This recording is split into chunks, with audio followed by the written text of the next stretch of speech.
So South Africa constantly gets on the news for a variety of awful things, but one of the main reasons is with regards to the murder of white farmers. This is something that has been labeled by US President Donald Trump as white genocide.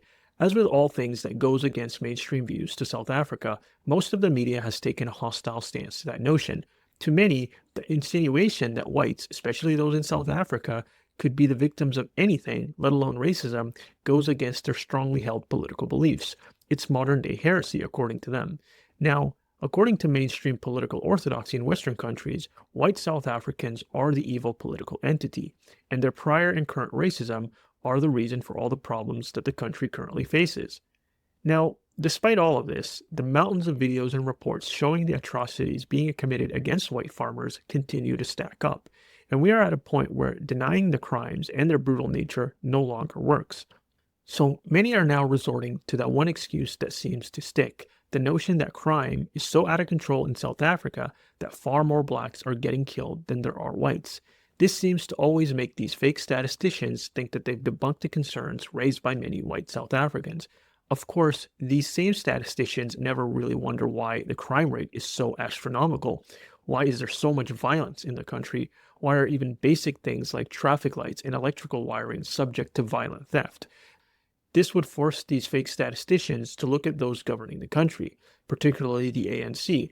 And as soon as you do that, it is no longer a mystery as to why so many white South African farmers are being killed. Death. Death. Donald Trump's administration claims that white people are now being forced from their land and often murdered. But you do allow them to take land. No.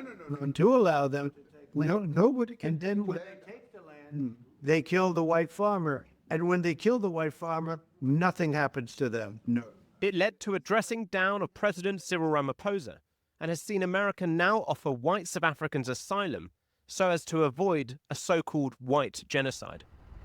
When you look at it for what it is, this is a country in which, even though there is a massive violent crime problem, openly calling for the killing of a specific demographic is still acceptable.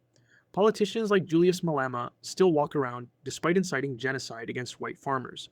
Malema and his ilk don't even pretend that they aren't calling for slaughter of white people. His words, not mine. I don't know what's going to happen in the future. I'm saying to you, we have not called for the killing of white people, at least for now. I can't guarantee the future. Yeah, but I mean, you'd understand somebody watching that, especially as it gets shared on Twitter, they freak out. It sounds like a genocidal call. Cry babies. So how can one look at the statistics of all the murder, assault, torture, and rape of white farmers going on and not conclude it's politically motivated? Because that's exactly what most of it is. Killing white farmers is seen as making a political message by most of the people who perpetuate these crimes. Now, while not all of them are motivated solely by that political sentiment, many are subconsciously thinking about it.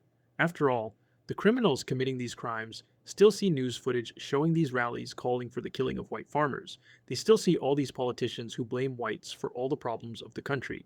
And the black politicians in South Africa aren't trying to ban the calls for genocide against white farmers, let alone do anything to stop what's happening on the ground. This applies both to the politicians who chant this rhetoric and those who don't. In fact, not only is there no attempt to stop what's going on, but these politicians are also actively putting in policies that validate all the murders being committed against white farmers in South Africa. What message do you think it sends when politicians endorse massive land confiscation without compensation against the very people being targeted for robbery, violence, and murder? The message is clear. Politicians are siding with the criminals and the radical leftists that chant these ideas. So, the notion that these crimes are an unfortunate byproduct of the crime situation in South Africa is a complete joke. And ultimately, as it stands, crime is only getting worse in South Africa. So much so that the current government is deploying troops in certain areas because of the crime situation. Of course, a lot of this is due to the ridiculous level of corruption leading to less funds for policing. This is such a far cry from the functional condition South Africa was in back in the apartheid days. There's something to be said about how a country dies in the way South Africa is currently, going from first world level of governance to basically a banana republic. But I digress.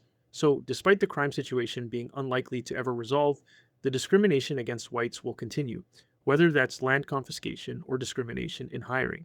So these politicians can ultimately blame the current state of South Africa for the death of white farmers, but they are a large part of the reason why the country is in this state. Anyways, let me know what you guys think about this in the comments section. And as always, if you enjoyed this, make sure to like and subscribe.